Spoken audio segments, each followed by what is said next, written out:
Ilumina. Fundación Villar Ye Díaz presenta Podcast Ilumina, un servicio de divulgación con temas de interés dirigido a personas con discapacidad visual y sus familias en México y países de habla hispana. Comunícate con nosotros. Escríbenos a podcast@ilumina.mx. Ilumina, porque aún sin la imagen, vemos el mundo desde otro ángulo. Hola, ¿qué tal? Bienvenidas y bienvenidos al Podcast Ilumina, el espacio donde compartimos experiencias, reflexiones y herramientas para construir una vida con más autonomía, dignidad y respeto para las personas con discapacidad visual.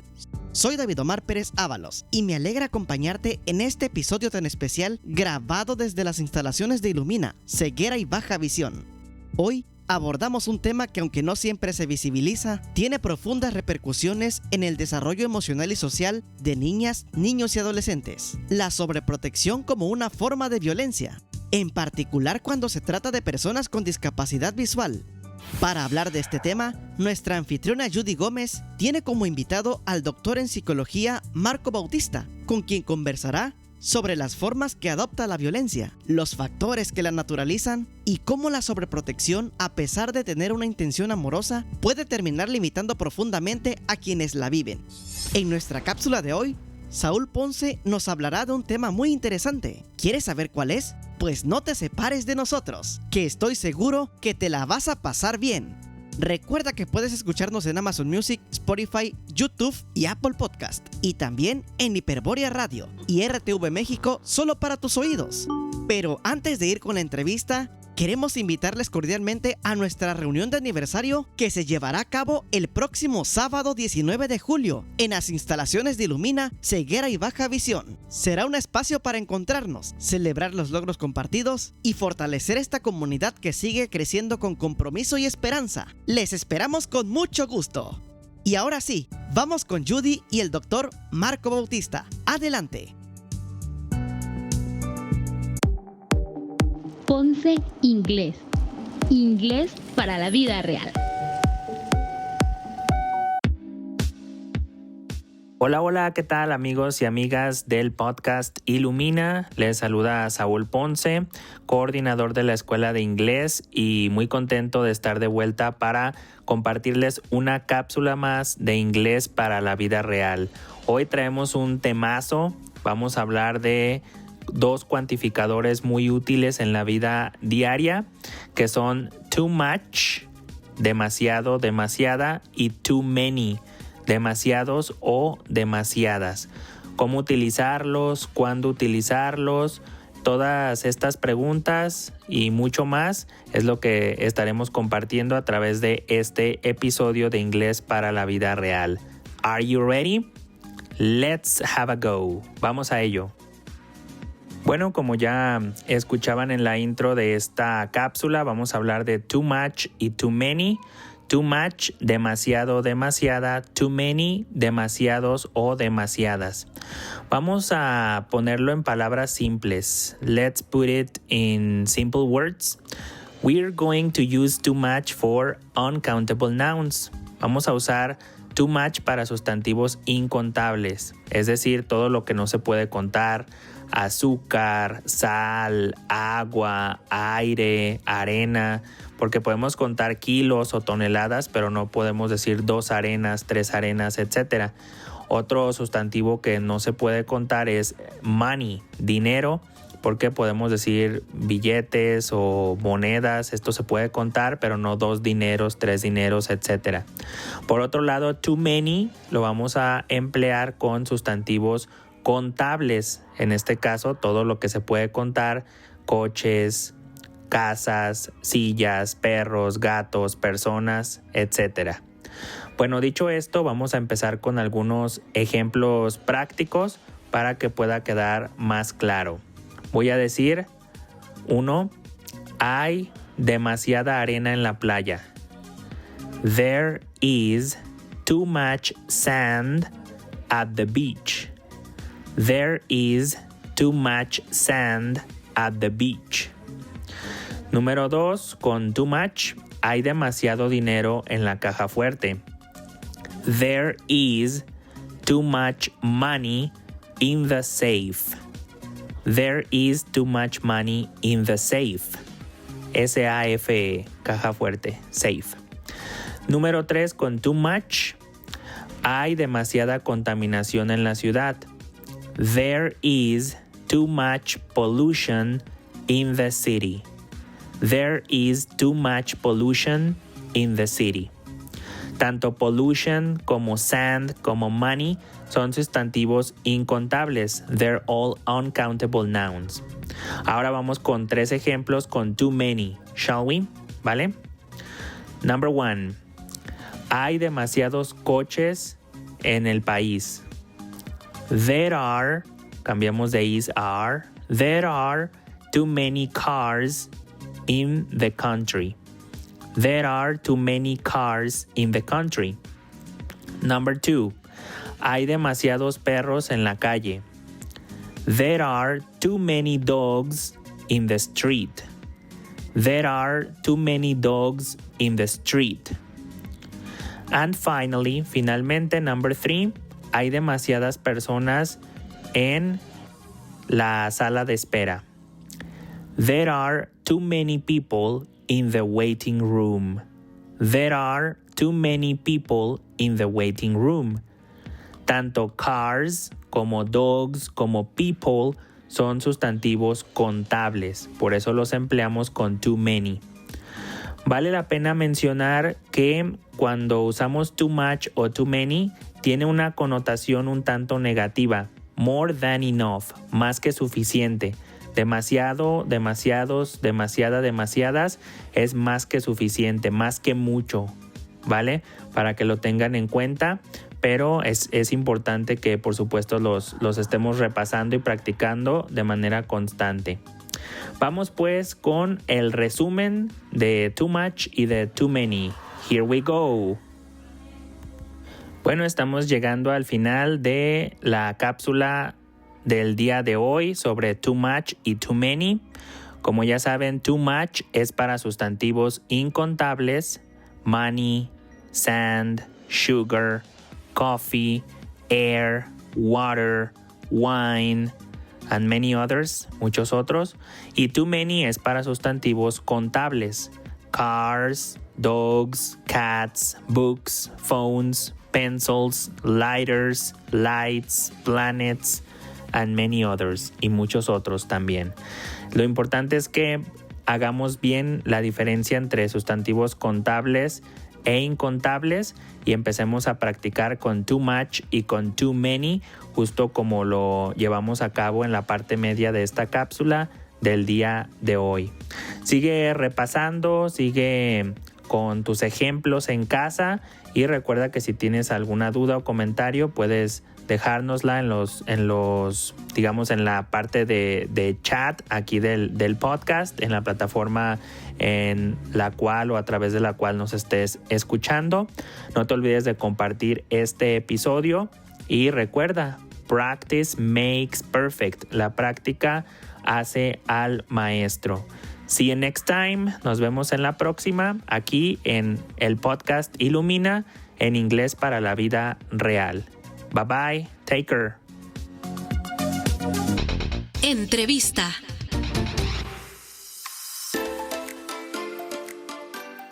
Hola, ¿qué tal amigos y amigas del podcast Ilumina? Es un gusto para mí volver a acompañarles el día de hoy en esta entrevista. Como ya pudieron darse cuenta por el título del episodio, vamos a hablar de la sobreprotección y para eso hemos invitado al doctor Marco Antonio Bautista Santiago. Él es licenciado en psicología por la UAM, tiene una maestría en desarrollo humano y un doctorado en investigación psicológica, ambos títulos por la Universidad Iberoamericana. Así que como el tema es tan interesante y lo que tenemos es mucho por platicar, vamos a darle un cordial saludo y una muy grata bienvenida al doctor Marco. Doctor Marco, bienvenido y muchas gracias por acompañarnos nuevamente aquí. Muchas gracias a ustedes por la invitación. Antes de empezar, a mí me gustaría hacer una puntualización importante, y es que el doctor Marco, si bien tiene pues un recorrido académico y también en su aplicación, ¿no?, de su profesión en su consultorio, es importante que también sepamos que él es una persona con discapacidad visual, ¿sale? Entonces eso lo considero importante porque vamos a tener algunas preguntas, ¿no?, en las que tal vez su propia experiencia va a ser un factor, ¿no? Un factor que va a enriquecer mucho la plática. Bueno, doctor Marco, para iniciar, ¿no?, con este tema de sobreprotección, otro tipo de violencia, a mí me gustaría empezar con saber, pues, qué es la violencia, ¿no? Bueno, la violencia podríamos definirla como cualquier acto que de forma física, psicológica o social agrede, intimida, afecta de forma deliberada y a veces no deliberada a otra persona. Es decir, la violencia tiene que ver con la agresión o con la transgresión de las necesidades, de las condiciones de cualquier persona, y esta puede variar en sus formas, en sus maneras. A veces las personas no se dan cuenta, pero son agresivas o agreden a los demás, aunque no se percaten de ello. Aprovechando esa partecita de la respuesta, en donde mencionas, doctor Marco, que a veces somos agresivos, ¿no?, violentos, y no nos damos cuenta, a mí me gustaría saber cuáles son esos factores que determinan la naturalización de la violencia, porque pues sí es algo, ¿no?, que no podemos ocultar, y es que en América Latina, digamos que muchos de nosotros tenemos pues una educación, ¿no?, que nos ha llevado a ver la violencia como algo natural. ¿Qué ha generado esto? ¿Por qué pasa esto? Bueno, hay muchos factores que influyen. Desde el punto de vista social, tenemos pues los problemas económicos en los que se rodean a la persona, las estructuras jerárquicas que están en las que nosotros nos desarrollamos desde pequeños. Está toda la cultura, la ideología, que legitima ciertos comportamientos, especialmente de los varones hacia las mujeres o de las mujeres hacia los niños. Están también aspectos que son históricos, que tienen que ver con las costumbres de las sociedades, ¿no? En América Latina, en Europa, en general los seres humanos tendemos a desarrollar formas de comportamiento que vienen heredadas por muchos años y que se van transmitiendo de generación en generación. Luego tenemos los factores de carácter más psicológico, que tienen que ver con la educación en la que nosotros nos formamos, el estilo de relación que aprendimos de los demás y que nosotros vamos reproduciendo de forma hasta cierto punto a veces inconsciente con los otros, ¿no? Acordémonos de esa famosísima frase de las mamás cuando nos daban el chanclazo volador: a mí me duele más, ¿no? O sea, la mamá decía, a mí me duele más que a ti. Y uno lo recibía y decía, pues sí, puede ser que a ella le duela más, pero uno recibía el trancazo. Yo lo hago porque te amo, ¿no? Yo lo hago porque te amo. Es muchas frases de ese tipo, ¿no? Que tenían que ver con esta manera de entender que la educación es así. También, obviamente, son expresiones que tienen que ver con la neurosis, con expresiones neuróticas, como por ejemplo personas que no pueden controlar sus estados de ánimo o que no pueden controlar sus respuestas irascibles y que afectan a los demás. Y obviamente también tiene que ver con el estrés, con las condiciones en las que vive la persona. Entonces, la agresión puede venir de muchas partes, de muchos aspectos que nosotros tenemos que aprender a reconocer para modificar nuestro comportamiento hacia los demás. Ok, bajo todo este orden de ideas, doctor Marco, ¿por qué podemos decir ¿no? Que la sobreprotección es otro tipo de violencia. Yo no diría que es una forma de violencia tal cual, más bien la sobreprotección en general es una forma de no aceptación del otro.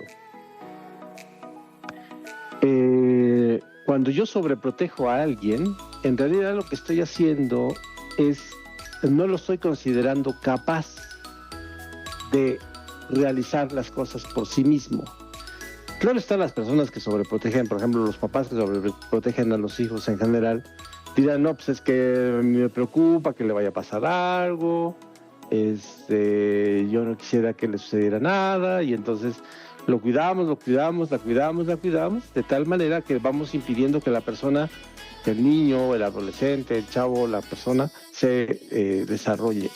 Incluso se da, ese es un juego muy curioso, ¿no? A veces en las parejas, por ejemplo, algunas de las dos partes de la pareja, generalmente es más, en cierto sentido, a veces de los varones hacia las mujeres, también es una forma de control, en donde el hombre controla a través de la sobreprotección a las mujeres. Entonces yo paso por ti, tú dime a dónde te recojo, avísame, yo te llevo, yo no, entonces aparece como algo bonito, padre, muy, muy bonito, incluso a muchas personas les gusta eso, pero muchas veces detrás de eso está el control que ahí sí podríamos hablar de que es una forma de violencia, porque es un control psicológico de la conducta del otro.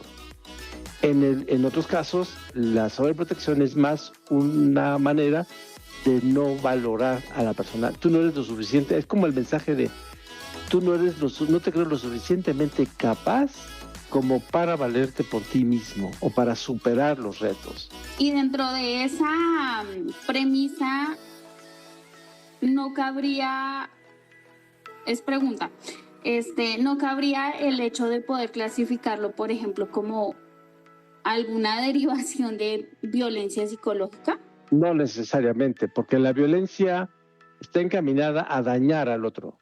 Aquí la sobreprotección, por ejemplo, en la parte educativa, en la parte hacia los niños, está relacionada más bien con la consideración de que el otro no es capaz. Es decir, no es tanto, no te quiero dañar, más bien creo que si no estoy yo, tú eres incapaz. Entonces va sobre esa base. Cuando la sobreprotección está relacionada con el control, que también puede ya derivarse en eso, ¿no? Porque pensemos, por ejemplo, en una chica, ¿no? Que va creciendo, se le sobreprotege y después esa sobreprotección se deriva en control porque no se le deja ir a la fiesta o solamente puede ir sobre ciertas condiciones, y entonces la chica se siente violentada porque no puede desarrollar sus actividades porque hay un control, y ahí sí ya, en ese momento ya se está convirtiendo en violencia. Pero todo depende mucho del momento en el que se dé este proceso. Muy bien, teniendo claras ahora como estas bases que son muy importantes, ¿cuáles podríamos decir que son las características más relevantes de la sobreprotección? ¿Cómo me doy cuenta que estoy sobreprotegiendo o que soy sobreprotegido? Bueno, quizás la primera característica es, muchas veces las personas se dan cuenta, todo así que no es algo que la gente piense, me está sobreprotegiendo. A veces van tomando conciencia con los años, y a veces, insisto, dentro de la pareja hasta se llega a jugar con eso y se convierte en una forma como de alianza, ¿no? Yo te sobreprotejo y yo dejo que me sobreprotejas, ¿no? Es una cosa muy chistosa. Y luego las personas se quejan, ¿no? Es que no me deja hacer nada, pero bueno, cuando les conviene sí les gusta y cuando no les conviene es cuando ya protestan.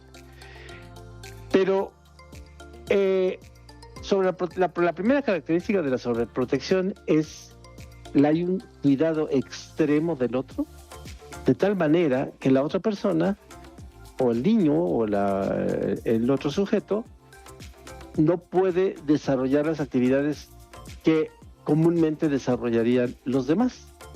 Vamos a imaginarnos un niño, claramente un niño ciego, por ejemplo, ¿no? Que es ahí donde aparece mucho la sobreprotección de los papás hacia los niños. Nosotros sabemos que por las características de que no se tiene visión, una de las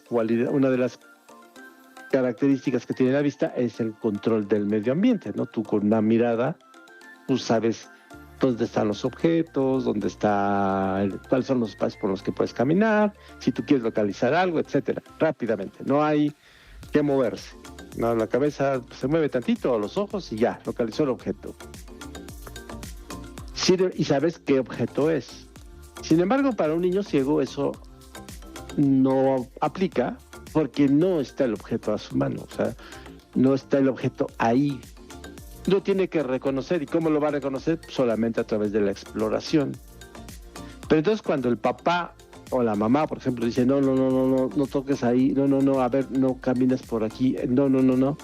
En ese momento, el niño está impidiéndosele poder explorar ese medio. Entonces, esa es una característica. Controlo de alguna manera todo aquello que considere que es dañino para la persona, impidiéndole desarrollarse como los demás.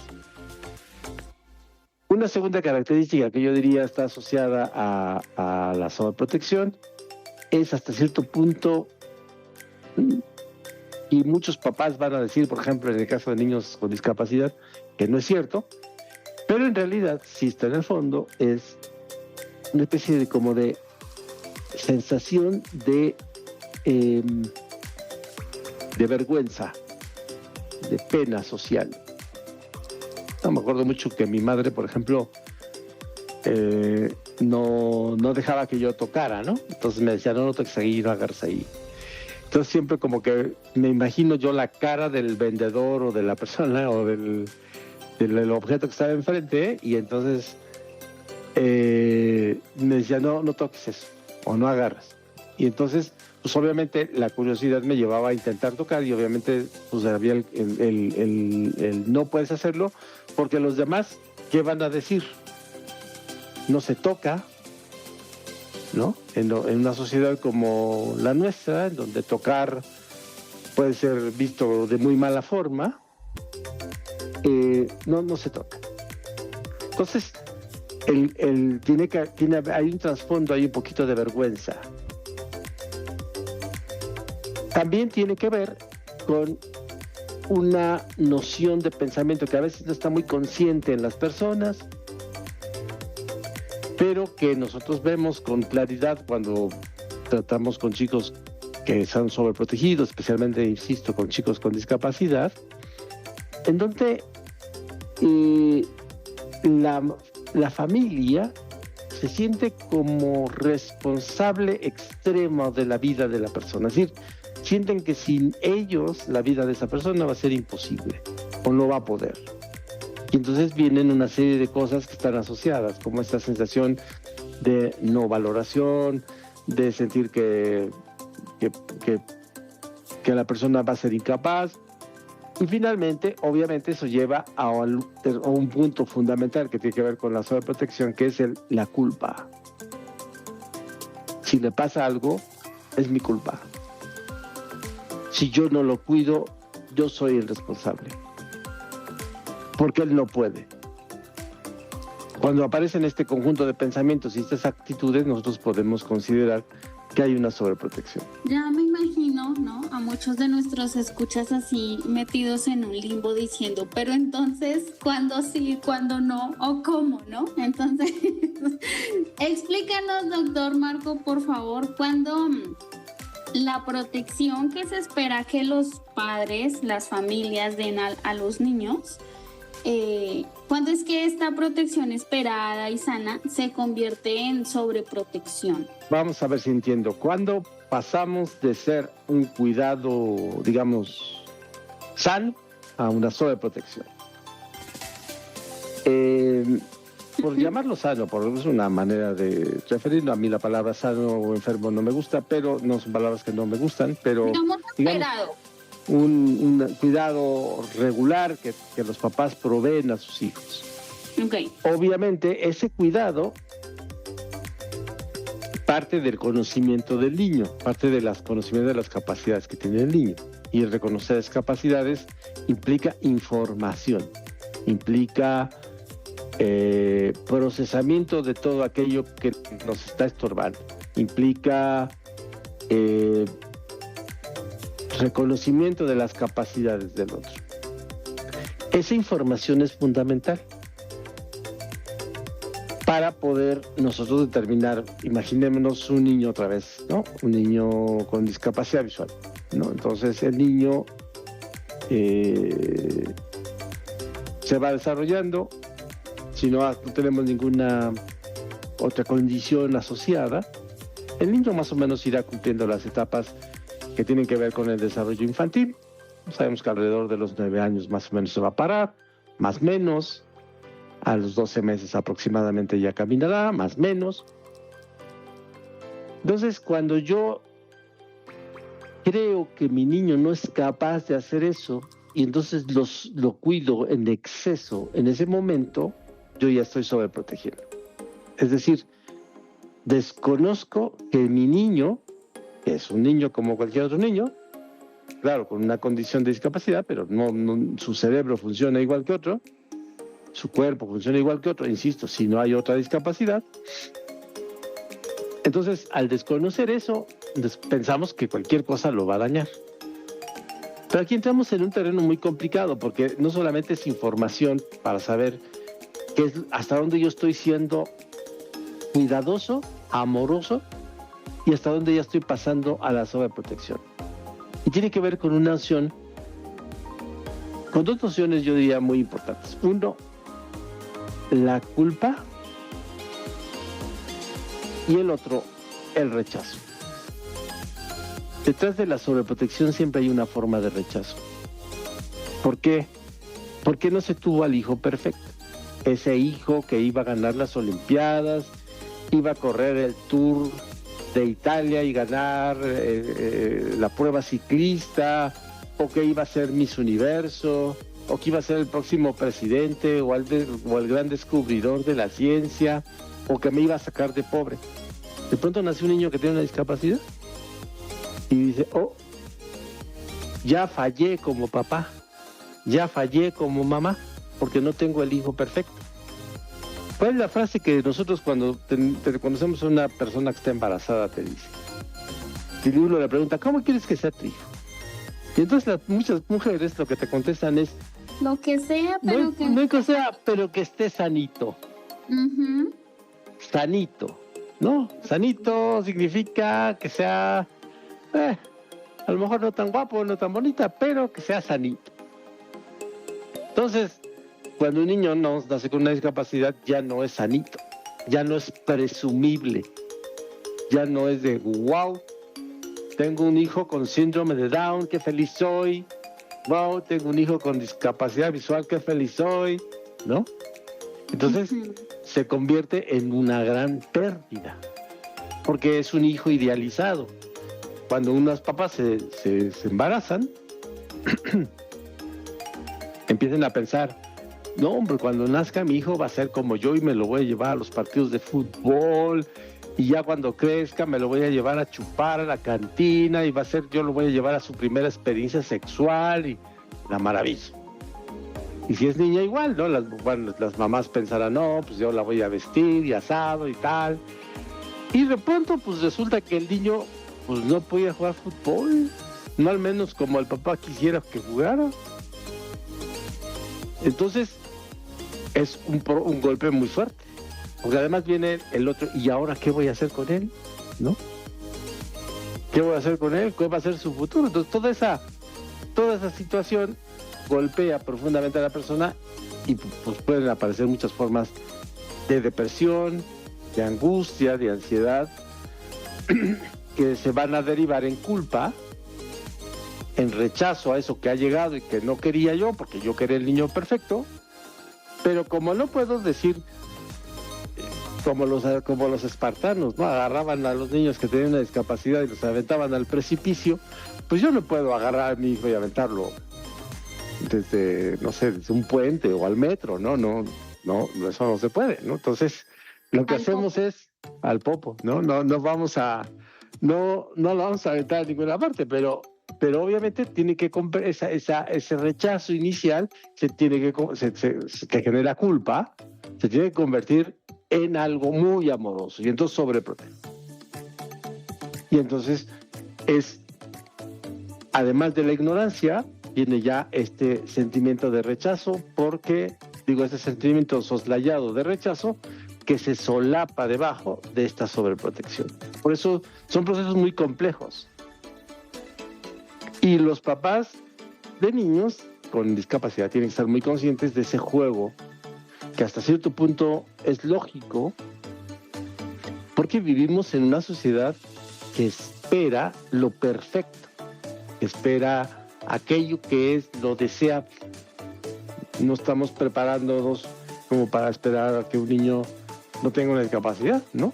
Ya estamos condicionados a tener hijos que sean perfectos, competitivos, que salgan adelante, triunfadores, y que pues sean los próximos Maradona o las próximas cantantes famosas del mundo entero.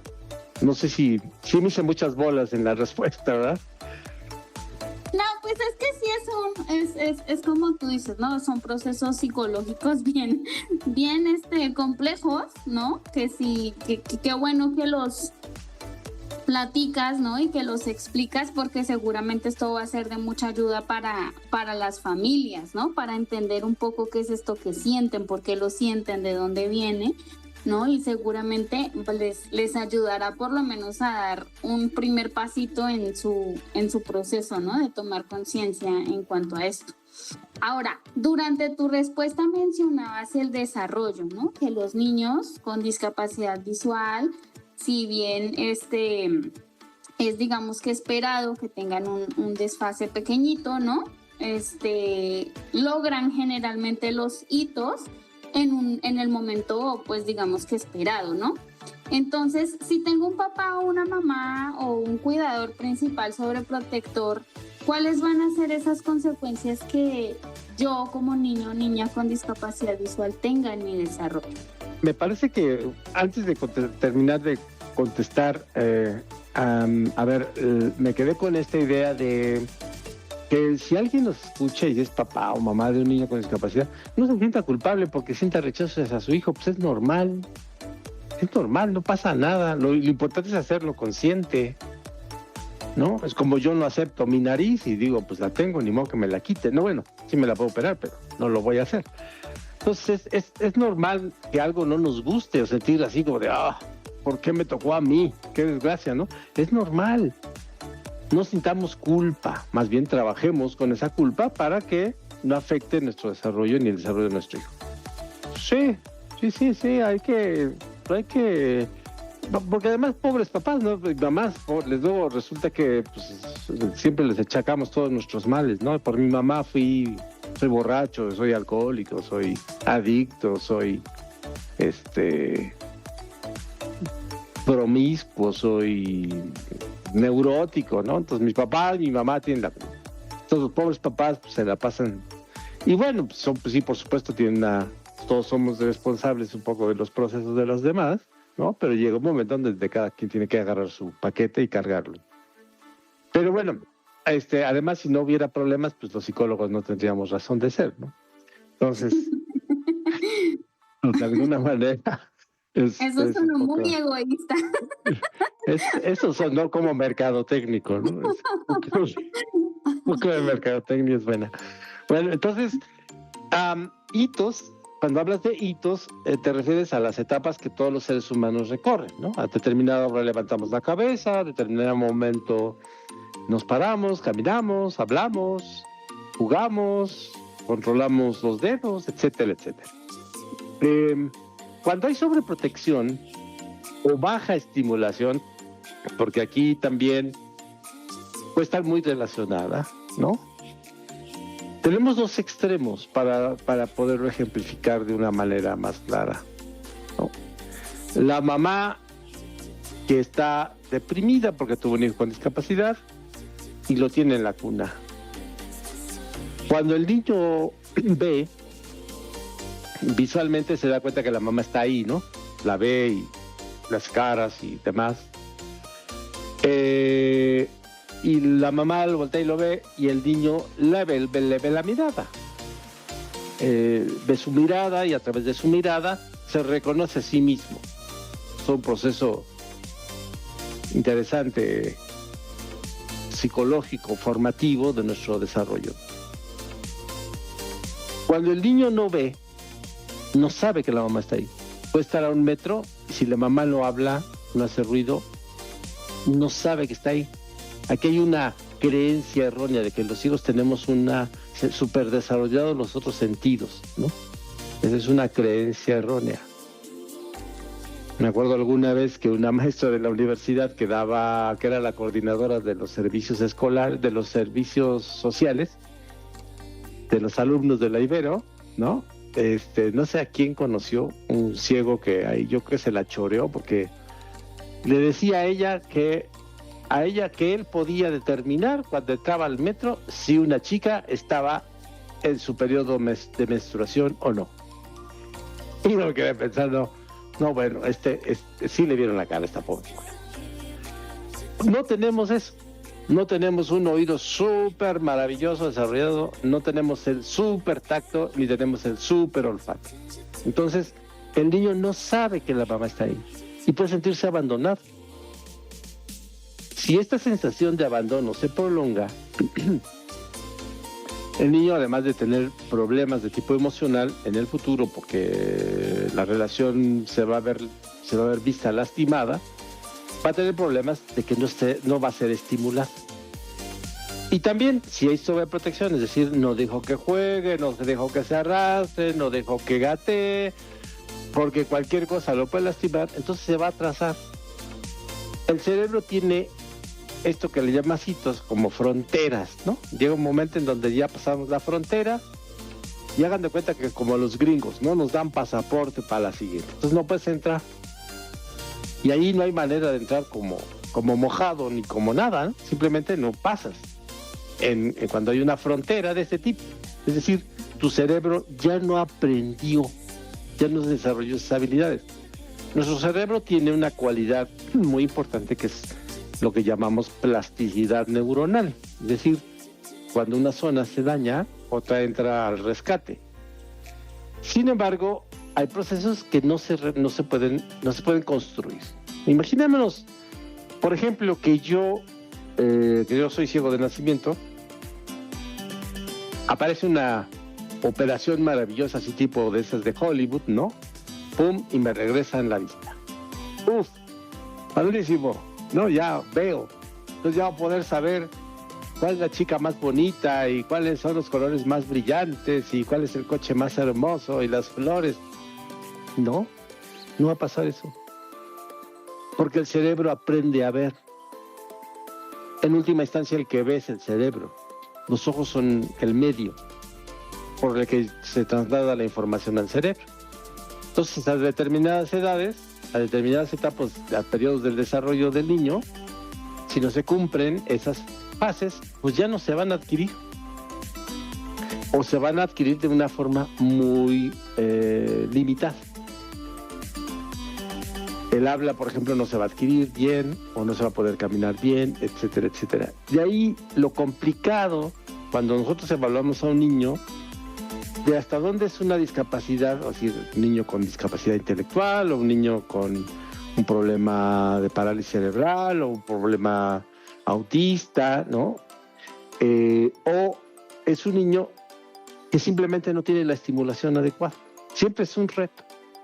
Si él, claro está, si vemos que el niño a los 6 años no habla, pues ya estamos hablando seriamente de que hay una discapacidad, porque por muy baja estimulación que haya del niño, ya a los 6 años por lo menos dice cosas. Entonces, sí, la sobreprotección limita el desarrollo del niño. Y eso no significa que los papás se tengan que volver maestros de Gymboree, ¿no? Porque además con eso, una época, no sé si ahora todavía, pero se puso de moda esta especie como de gimnasios infantiles de bebés que eran muy buen negocio, ¿no? Se suben y los mueven y los empujan y demás. Y les cobraban muy buena lana o les cobran muy buena lana a los papás. Que pues bueno, pues no hay necesidad de eso. No hay necesidad. Tampoco el cerebro se va a súper desarrollar porque lo sobreestimules. No va a pasar. los procesos de desarrollo de la inteligencia se deben a otras cosas. Entonces, claro, una buena estimulación implica una buena asesoría, trabajar con el papá, con los papás, y que ayuden, aprendan a vencer sus miedos y la sobreprotección. ¿Qué hago si yo soy mamá, papá, cuidador de un niño o niña con discapacidad visual? Y con toda esta plática me doy cuenta que sin querer queriendo estoy sobreprotegiendo a mi hijo. Lo primero es a buscar apoyo, ¿no? Siempre hay que buscar apoyo e información con la gente que está más capacitada y que sabe del asunto, ¿no? Pedir ayuda es fundamental. Desafortunadamente en México cada vez tenemos menos lugares a donde los papás puedan acudir a pedir ayuda, a pedir una asesoría profesional adecuada. Pero bueno, todavía los hay, como ustedes, por ejemplo, y algunas otras instituciones que brindan esa información. Mientras más pronto, mejor. Mientras más pronto tenga yo esta necesidad o me dé cuenta de eso, va a ser mejor. Entonces, lo primero es acudir a la información. La segunda cuestión, obviamente, es a través de la información, seguramente, el lugar, si es un lugar capacitado, si es un lugar que tiene los profesionales adecuados, pues ellos me darán la orientación necesaria, o les darán a los papás, a las mamás la orientación necesaria para cómo trabajar con su hijo, cómo acercarse a él, cómo relacionarse con él. En algunos casos podrán recomendar apoyo psicológico para los papás, porque, insisto, el trancazo de la pérdida de hijo perfecto pues es duro, es rudo. Entonces, a veces hay necesidad de trabajar eso. Y porque además, tomemos en consideración algo muy importante. El peso que tienen los papás con hijos con discapacidad es muy alto. No solamente tienen que lidiar con su pérdida del niño perfecto, también tienen que lidiar con problemas económicos, porque tener un hijo con discapacidad es como sacarse la lotería al revés. Va a requerir de más tiempo, de más apoyos, de más inversiones materiales, etcétera, etcétera. Entonces, obviamente, eso impacta en la economía de la familia. Va a impactar al conjunto de la familia. Si los papás tienen otros hijos, las mamás tienen más hijos, pues resulta que, chispas, pues ahora cómo le hago con el otro que tiene 4 y con el otro que va a 6 y este que tiene 1 y que no ve y que lo tengo que llevar a un lugar especial que está a 2 horas de distancia y a los demás quien los lleva al kinder y la primaria, ¿no? Es todo un rollo. Entonces, afecta la estructura de la familia. Y también afecta, insisto, a la parte social, ¿no? A la imagen, ¿no? Ya me voy a sentir que mis primas, mis tíos van a decir, pues, ¿qué hiciste mal? ¿No? Y todavía hay lugares en donde se piensa que pues, seguramente estás pagando tus culpas, o te embrujaron, o cosas de esos pensamientos mágicos que aún siguen existiendo, pues a lo mejor, no, dentro de las mismas iba a decir que en otros lugares, pero no, también en la ciudad, ¿no? Entonces, con todo eso tienen que lidiar los papás. Yo diría, sí, acérquense a los profesionales y sí, algo también muy importante es, en la medida de lo posible, consoliden una red de apoyo. Las redes de apoyo son fundamentales. Las redes pueden estar formadas por familias, por la misma familia, siempre uno va a acudir a la misma familia. La segunda es los amigos, ¿no? Los amigos cercanos que nos pueden echar la mano, porque así es más fácil. Entonces, la búsqueda de ayuda, la asesoría de los profesionales, más la construcción de redes de apoyo, son fundamentales para cambiar esta manera de relacionarnos con los niños. Ahora, del otro lado de la moneda, ¿no? ¿Qué pasa si yo soy un joven o incluso ya un adulto, ¿no? Y me doy cuenta que estoy siendo sobreprotegido. Pues emanciparse, no hay más. Entonces, como todos atravesamos por una etapa, ¿no? Así, yo me acuerdo que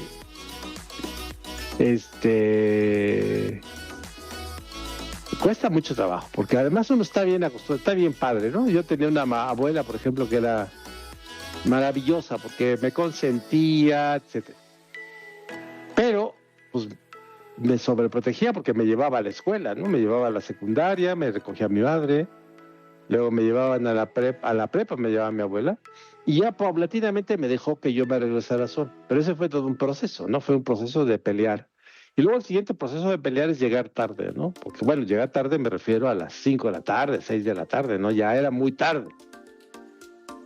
O quedarse fuera de la casa, ¿no? Las primeras veces que me quedé fuera, no, eso era todo un drama. Me acuerdo que la primera vez, una vez ahí hubo un pleito con mi mamá, hasta me corrió de la casa porque me fui con unos amigos de vacaciones y entonces mi mamá dijo, oye, pues, ¿qué es hotel o qué, no? Y entonces me armó tremenda bronca y bueno, pues me tuve que salir unos de las 4 paredes y el techo, ¿no? Exactamente. Usted viva. Entonces, no. Entonces, bueno, obviamente que es un proceso complejo. Lo importante es que la persona que se siente sobreprotegida, lo primero de que se tiene que dar cuenta es de que se está siendo sobreprotegida, porque a veces están como muy felices y contentos, ¿no? Están así como... Recuerdo de casos emblemáticos de personas que no vamos a decir sus nombres, ¿no? De compañeros ciegos, de una chica ciega que era muy famosa. Yo nunca la conocí personalmente, pero pues, su fama llegó hasta mí de que su mamá la llevaba a todas partes, así casi que la metía al baño, se metía al baño de la universidad con ella, ¿no? Tenía obviamente muchos problemas sociales porque pues no podía hacer amigos, ¿no? Pues imagínate ahí, ¿quién se va a acercar a la señora con la mamá al lado, no? O sea, ¿cómo? No, eso no aplica. Entonces, lo primero es darnos cuenta, que me están sobreprotegiendo. Y lo segundo es, pues, hablar con los papás, ¿no? Oye, tengo que luchar por ser independiente, tengo que esforzarme. Y hay veces que sí, pues no hay más remedio, tenemos que desafiar un poco la autoridad de la mejor manera posible para poder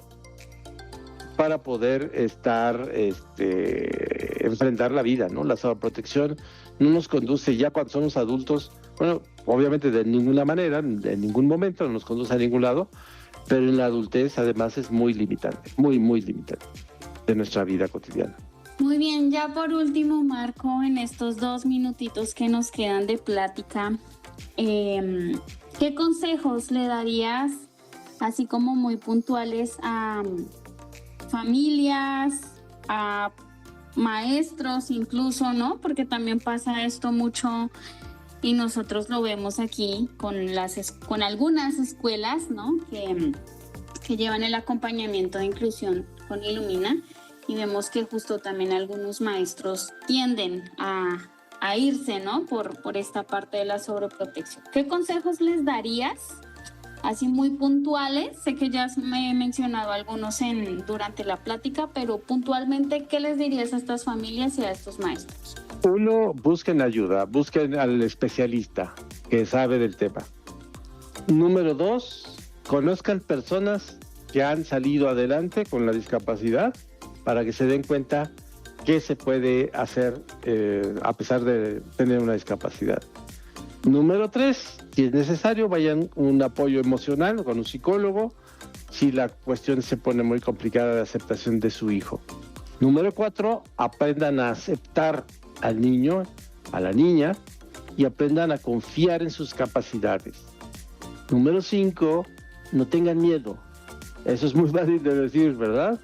Pero bueno, hay que aprender a no tener miedo, hay que aprender a vencer el miedo y decir, él van a poder. Muy bien, pues muchas gracias, doctor Marco, por acompañarnos una vez más aquí en Ilumina, por ser amigo de esta casa y por compartir con nosotros no solo tu experiencia académica, profesional, sino también personal, que enriquece mucho pues esto, ¿no? Creo que es mucho más significativo para las familias escucharlo de alguien que se formó, ¿no? Académicamente en esto y que aparte también lo vivió, ¿no? Es como que doble retroalimentación, así que muchas gracias por acompañarnos Y muchas gracias también a todos los oyentes que llegaron hasta este punto. Esperamos que la información aquí brindada les sea de apoyo. Y pues ya saben que si tienen alguna sugerencia para temas de podcast, pues pueden escribir a nuestro correo. Y les recuerdo, mi nombre es Judy Gómez. Nos vemos en el siguiente episodio. Muchas gracias. Ilumina. Con esta conversación cerramos el episodio de hoy. Agradecemos profundamente al Dr. Marco Bautista por ayudarnos a entender que la violencia no siempre se expresa con gritos o golpes. A veces se esconde detrás del amor mal comprendido, de los miedos no resueltos o de la idea errónea que proteger es lo mismo que controlar. La sobreprotección, especialmente en el contexto de la discapacidad visual, puede frenar el desarrollo, la autoestima y la independencia de quienes la padecen. Pero también es cierto que reconocerla, hablarla y transformarla también es posible. Si sientes que estás sobreprotegiendo a tu hija o hijo, no es una condena, sino una oportunidad para crecer junto con él. Y si eres maestra, maestro o acompañante educativo, tu mirada puede marcar una gran diferencia. Gracias por escucharnos. Si tienes algo que aportar a esta conversación, escríbenos a podcast@ilumina.mx o envíanos un mensaje al WhatsApp 5551 6276 18. Soy David Omar Pérez Ábalos y a nombre del equipo Ilumina les doy las gracias por estar con nosotros. Hasta la próxima. Gracias por escucharnos. Consulta y descarga todos los podcasts desde nuestro sitio web. www.ilumina.mx. Mantente conectado y síguenos en nuestro canal de YouTube. Ilumina Eddie. En Facebook somos Ilumina Ceguera y Baja Visión. Tus comentarios son bienvenidos en podcast@ilumina.mx. Hasta pronto.